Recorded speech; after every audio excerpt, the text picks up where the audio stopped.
नमस्कार, मैं हूं संजीव त्रिवेदी और मेरे साथ सुकेश रंजन।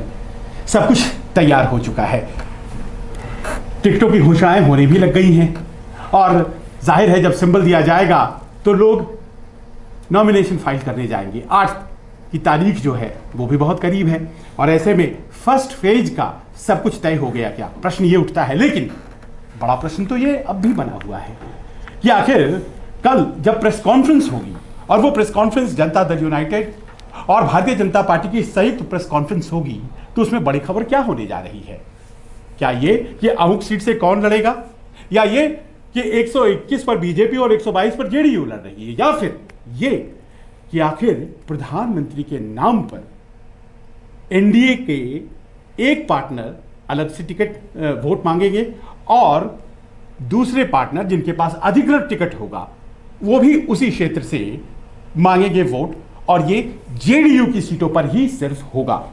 ऐसे में लोक जनशक्ति पार्टी को भारतीय जनता पार्टी क्या कुछ कहने वाली है, ताकीद करने वाली है और इसी को लेकर सब लोग हैं तैयार जानने के लिए। और इसीलिए हम आपके सामने इस बार ये कार्यक्रम लेकर आए हैं कि अब की बार किसका बिहार, और ये किसका बिहार तभी तय होगा जब ये स्थिति स्पष्ट होगी। अब किसका बिहार जब हम कहते हैं सुकेश, तो मूल प्रश्न जब एड्रेस आप नहीं करेंगे तो कैसे संभव है कि लोग ओपन और क्लियर माइंड के साथ वोट करने जाएं।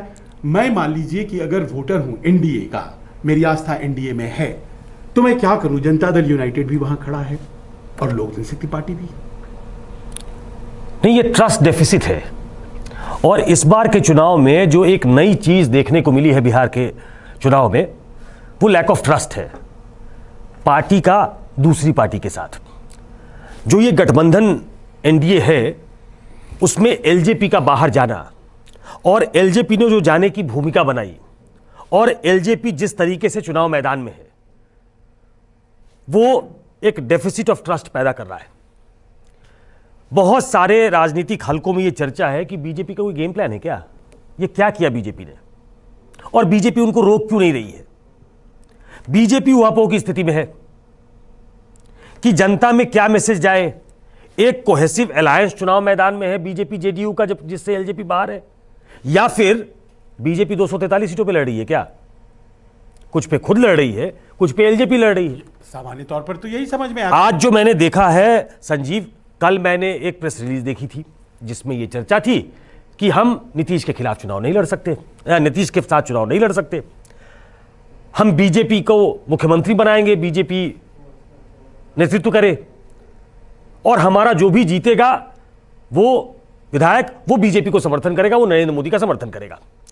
आज मैंने देखा कि उस लड़ाई को थोड़ा और एस्केलेट किया चिराग पासवान ने। उनका एक ट्वीट देखा, एक बयान देखा पार्टी का, जिसमें जो मूल बात वो कहते हैं कि जेडीयू को एक भी वोट देना आपके बच्चे को पलायन करने पे मजबूर करेगा।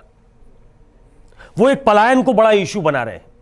आपका बच्चा बिहार में रहे, एक नई विजन के साथ रहे, ये हमारा विजन है। अब ये उनका विजन है प्रधानमंत्री के साथ। नीतीश कुमार और प्रधानमंत्री कहते हैं हमारा विजन बिहार के लिए एक है। नरेंद्र मोदी कहते हैं कि मॉडर्न बिहार के निर्माता के रूप में या बनाने वालों में अग्रणी भूमिका नीतीश कुमार की रही है, इसको बिहार याद रखेगा। और उस नरेंद्र मोदी को अपना नायक बनाकर कोऑप्ट करके चिराग पासवान ले जा रहे हैं। अब बड़ी उहापोह की स्थिति है। आपने ठीक कहा कि कल की हेडलाइन क्या होने वाली है कि गठबंधन हो गया, या फिर गठबंधन के दौरान जो प्रेस कॉन्फ्रेंस होता है उसमें बीजेपी क्या कहेगी। मैंने at the cost of repeating मैंने दूसरे और प्रोग्राम में कहा है कि जो मुझे जानकारी मिली, प्रधानमंत्री ने कहा कि हम एक प्रामाणिक ऑनेस्ट एलाई की तरह जेडीयू के साथ लड़ें, यह मैसेज जाना चाहिए। प्रधानमंत्री ने तो कह दिया ये, लेकिन जो दल उनके पोस्टर बैनर के साथ, उनकी पिक्चर के साथ मैदान में है कि भाई हम तो बीजेपी को समर्थन करने वाले हैं, हमें वोट दीजिए। एक जानकारी और है मेरे पास जो साझा कर लूं, बीजेपी चुनाव आयोग जा सकती है इस आशय के साथ कि नरेंद्र मोदी हमारे दल के नेता है, हमारा गठबंधन जेडीयू के साथ है। तो इस फोटो का उनकी तस्वीर का बेजा इस्तेमाल न किया जाए।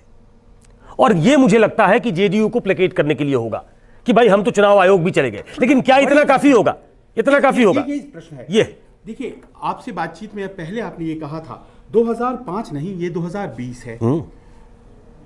एनडीए गठबंधन है, वो यूपीए गठबंधन था, पर अब करीब करीब ये स्थिति स्पष्ट हो गई है कि दिल्ली में कोई बदलाव की स्थिति नहीं आने वाली है।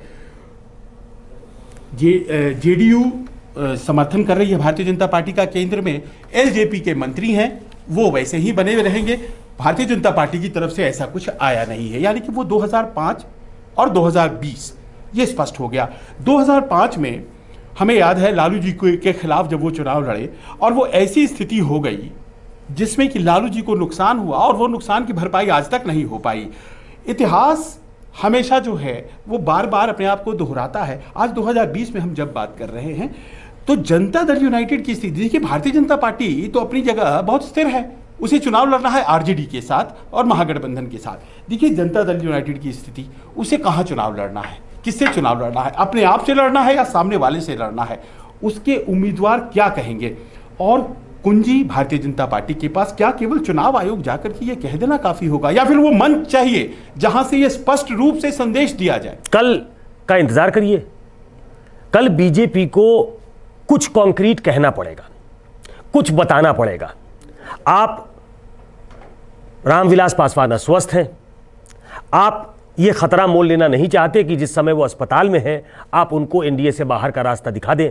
अगर आप दिखाने को तैयार हैं भी, अगर ये मिलीजुली कबड्डी नहीं है, अगर कोई टैसिट अंडरस्टैंडिंग नहीं है, अगर कोई मिलके नहीं खेल रहा है, तो आप ये कर सकते थे। ये एक ऐसा मौका है जिस पे आप फोर्स नहीं कर सकते। जेडीयू भी नहीं कह सकती कि ये भले वो अस्पताल में हो लेकिन आप उनकी छुट्टी कर दीजिए, ये इनह्यूमन होगा। तो चलिए आप ये नहीं कर सकते, लेकिन मंच से आप क्या कहते हैं? मंच से जेडीयू और आपका अलायंस कितना कोहेसिव दिखता है? मंच से आप माफ कीजिएगा, चिराग पासवान के बारे में क्या कहते हैं? मंच से उस पार्टी के बारे में क्या कहते हैं?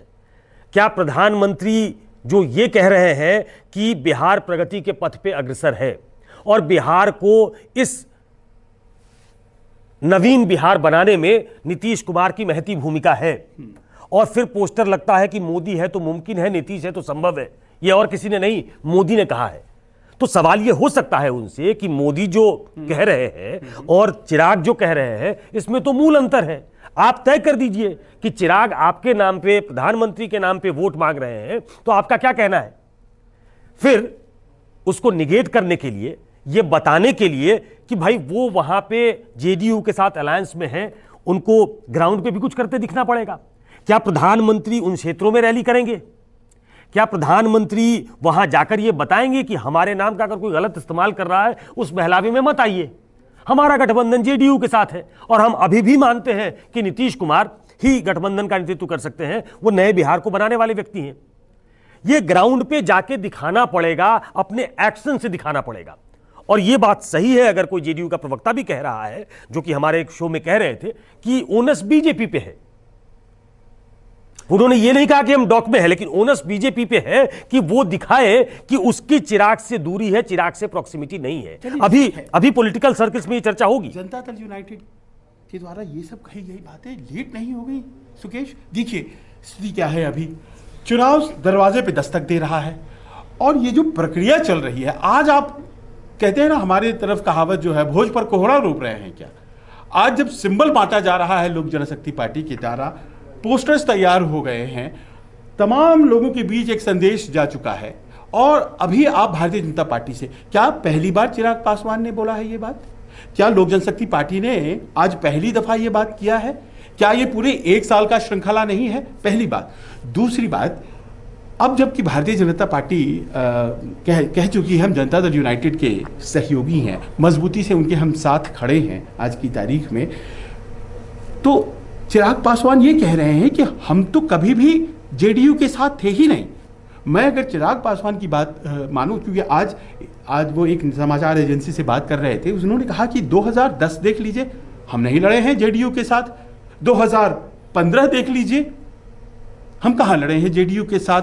तो कौन सी बेईमानी कर रहे हैं? 2020 हम लड़ रहे हैं जेडीयू के साथ, हम तो नहीं लड़ रहे हैं। तो इनका पक्ष ये है नहीं, वो पिक्चर में है नहीं ना भाई, देखिए तो लड़े ही नहीं। एलजेपी पिक्चर में नहीं है, पिक्चर में बीजेपी है। एलजेपी तो पिक्चर में है नहीं ना, एलजेपी गठबंधन का हिस्सा नहीं है। वो बिहार में जो चुनाव होगा उसमें एनडीए के साथ, ये बात जेडीयू ने, ये बिल्कुल जेडीयू ने कहा है। हाँ। जेडीयू ने कहा है कि हम उनके साथ गठबंधन में थे ही नहीं। आज उनको हमारी पॉलिसी विचारधारा अच्छी नहीं लगती हो, जमुई 5 बार उन्हें बुलाना पड़ा नीतीश कुमार को, तब विचारधारा अच्छी थी। वो पॉलिटिकल चार्जेस ट्रेड करेंगे कि कौन किसको बुलाता है, किसके चुनाव में कौन गया, किसने किसको जिताया, वो अपनी जगह है। लेकिन ये सारे सवाल बीजेपी के सामने खड़े हैं, वो चिराग के सामने नहीं खड़े। चिराग अब एक नए रास्ते पे निकल चुके हैं। चिराग को जिसने भी ये आइडिया दिया, ये उनका आइडिया है, ये एक ऐसा आइडिया है जो चिराग को एस्टैब्लिश कर सकता है। चिराग 20 सीटों पे लड़के चिराग पासवान नहीं हो सकते थे। चिराग पासवान अगर लंबी राजनीति करना चाहते हैं तो मैं बार बार कह रहा हूं कि उन्हें एक नया जुआ खेलना पड़ेगा। It might fetch him, it might not fetch him. जो उन्होंने खेल दिया है वो इससे आगे जा सकते हैं, इससे पीछे जाने का सवाल नहीं है। वो समझ रहे हैं कि हम बड़े अपना विस्तार करेंगे तो हमारे वोटों का प्रतिशत बढ़ेगा, हमारी फॉलोइंग बढ़ेगी, हमारा कार्डर बढ़ेगा। देखिए उनका कार्डर श्रिंक हुआ है। उन्होंने लगातार गठबंधन के चक्कर में अपना जो फैलाव हो सकता था, बाकी दलों ने फैलाव किया, उन्होंने अपने आप को सिकोड़ लिया, वो श्रिंक करके अंदर आ चुके हैं। पासवान ये राजनीति अफोर्ड कर सकते थे, चिराग पासवान ये राजनीति अफोर्ड नहीं कर सकते। वो 50 साल की राजनीति थी, वो एक मुकाम पे पहुंच गए थे। चिराग पासवान अपने पिता के नाम पर यहां तक पहुंच गए हैं, अब उन्हें कुछ नया करना पड़ेगा, एक विजन दिखाना पड़ेगा। इसलिए उन्होंने ये जुआ खेल दिया है। चिराग पासवान के लिए ये सवाल चिराग पासवान पे है नहीं, ये ओनस अब बीजेपी पे है कि बीजेपी इसका आनंद ले कि आज की तारीख में हो सकता है कि वो जेडीयू से अधिक सीटें लड़े। हालांकि वीआईपी की एंट्री हो गई है ऐसा मुझे बताया गया है, तो हो सकता है वीआईपी को कुछ सीटें वो दे। हाँ, लेकिन उसके आसपास अब वो इक्वल पार्टनर है, जाती हैं तो फिर बीजेपी ज्यादा लड़ेगी। अगर वो बराबर भी लड़ती है तो वो इक्वल पार्टनर है। मैं बार बार कह रहा हूं कि पुरानी राजनीति गई, नीतीश कुमार 140 सीटें मांग रहे थे इस बार भी, लेकिन वो इक्वल पार्टनर है, ये नई बीजेपी है। तो ओनस बीजेपी पे है कि वो जेडीयू के साथ ज्यादा कंफर्टेबल है, अपनी सारी शक्ति वो जेडीयू के साथ लड़ने में दिखाते हैं, या फिर वो एक नया प्लेटफॉर्म, एक बफर के तौर पे एलजेपी को रखना चाहते हैं। ये प्रामाणिक तौर पे मीटिंग्स में नहीं, बड़ी मीटिंग्स में प्रधानमंत्री के स्तर से, अमित शाह के स्तर से ये बताया जाना पड़ेगा, अपने एक्शन से बताना पड़ेगा कि हम और जेडीयू दरअसल नेचुरल एलाई हैं। दरअसल ये कोहेजन जो है वो हमारा उनका है, हमारा चिराग पासवान या एलजेपी के साथ नहीं है। पर ये लॉस ऑफ कॉन्फिडेंस क्यों हो रहा है जनता दल यूनाइटेड में? अगर हम बात करें तो ठीक है, कोई व्यक्ति प्रधानमंत्री का नाम लेता होगा प्रधानमंत्री का नाम, प्रधानमंत्री की जो आस्था है वो किसके साथ है ये ज्यादा मैटर करती है। बिल्कुल। क्यों प्रधानमंत्री के ऊपर ये दबाव बनाया जाए कि प्रधानमंत्री आप अमुक दल के हो जाइए? प्रधानमंत्री तो देश का होता है। प्रधानमंत्री लेट्स बी फेयर, ये चुनाव है और चुनाव में आप गठबंधन के साथ पर ये चुनाव भारतीय जनता पार्टी और जेडीयू का चुनाव है जो कि जीत पहले दर्ज कर चुकी है। हाँ बिल्कुल। और इसीलिए ये लॉस ऑफ कॉन्फिडेंस क्यों? क्या ये मानने लगी जेडीयू कि एलजेपी खतरनाक नहीं, देखिए नुकसान पहुंचा सकती है? क्या उसका डैमेजिंग लीथल उसका जो पोजीशन है उसको स्वीकार कर रही है जेडीयू? नहीं, देखिए ये इसमें इस तरीके से इसको देखना, अगर to give the devil its due, कि आप एलजेपी उत्तर प्रदेश की पार्टी नहीं है, एलजेपी मध्य प्रदेश की पार्टी नहीं है, एलजेपी बिहार की पार्टी है। प्राइमरीली आप बिहार की पार्टी हैं, आपके सांसद वहीं से जीत के आते हैं, आप कमोबेश वहीं तक महदूद है, और ऐसे में आप केंद्र सरकार में मंत्री हैं, आपका समर्थन है, आप एक साथ 2019 में जेडीयू बीजेपी एलजेपी तीनों चुनाव लड़े हैं, तो ऐसे में उन्हें एक मनूवर करने का स्पेस चाहिए होगा। वो अगर लाइंग डाउन लेने लगे इस तरीके से तो उन्हें और राजनीतिक दल में ये खुसफुसाहट होती है, ये हॉबनॉबिंग होगी, ये आपस में चर्चा भी होगी, और फिर इसका एक गलत मैसेज भी जाएगा कि जेडीयू शायद लाइंग डाउन सब कुछ लेने को तैयार है। तो फोरम पे उन्हें तो ये बात कहनी पड़ेगी, और बीजेपी को अपने एक्शन से यह बताना पड़ेगा कि हम दरअसल अलायंस में हैं। नहीं तो हम आप ये चर्चा इसलिए कर रहे हैं ना कि क्या बीजेपी ने प्रॉपअप कर दिया क्या? एलजेपी का उस स्तर पे वजूद होना कि एलजेपी अकेले लड़के सब कुछ डैमेज कर देगी, वो तो नहीं है। उन्हें जब बीजेपी के साथ जोड़कर देखा जाता है कि हम इसलिए जिताएंगे इनको क्योंकि ये बीजेपी के साथ जाने वाले हैं, वो चिराग पासवान को मुख्यमंत्री नहीं बनाने वाले। चिराग पासवान खुद भी मुख्यमंत्री पद के क्लेमेंट नहीं है, उन्हें मालूम है वो नहीं हो सकते, लेकिन वो बीजेपी के साथ जुड़ के जब एक लीथल कॉम्बिनेशन बनना चाहते हैं, वो नेचुरल एलाई बनना चाहते हैं और उनके एक्शंस ये बताते हैं कि वो बीजेपी के साथ है, तो ऐसे में कोई भी दल जो गठबंधन में होगा उसे इस बात का राइट है, उसे ये बताना पड़ेगा, नहीं तो उन्हें कमजोर समझा जाएगा। तो इसलिए ये कोशिश की जा रही है जेडीयू की तरफ से, जो कि सार्वजनिक नहीं है, लेकिन हम ये मानकर चलते हैं कि जेडीयू की तरफ से ये बात पक्का कही गई होगी, ये कम्युनिकेट किया गया होगा प्राइम मिनिस्टर को, ये कम्युनिकेट किया गया होगा होम मिनिस्टर को, जो इस पूरे वार्तालाप में चिराग पासवान के भी साथ थे, जेडीयू के भी साथ है और बीजेपी के तो बड़े नेता हैं। कई दौर की बातचीत के बाद भी वो प्रश्न बरकरार हैं जो हम और सुकेश डिस्कस कर रहे हैं।